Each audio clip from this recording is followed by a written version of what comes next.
Go'shtini ko'pchilik aytadi. Hidi bor deydi, hidi. Mol go'shti hidi yo'q deydi. Qo'y go'shtini o'zini tabiiy hidi bo'ladi.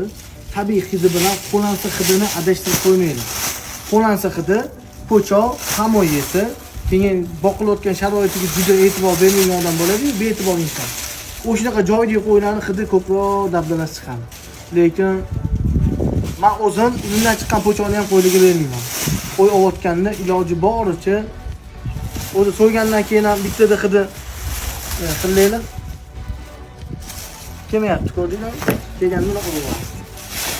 Sifatiga birinchi o'rinda qaraymiz, ko'ngildan to'q qilib, borib pulinglarni olib, просто ketib olish emas maqsad. Maqsad duoinglarni olib, sizlardan yana bizga klient kelishini xohlaymiz. Agar maqsadimiz bitta sizni o'zingizdan foyda qilish kerak bo'lsa, sifatga e'tibor beringiz. Sifatga e'tibor berishimiz sababi sizni yon atrofinglardagi hammadan foydalanish xohlaymiz. Faqat bitta o'z bilan ishimizni bitta qochish emas. Zakaz qilganlar o'zi biladi. Qayerdadir kamchilik xatolar bo'lsa, men uzr so'rayman. Inson yanishi uchun adashganlarimizga rozi bo'laylik. Katta rahmat.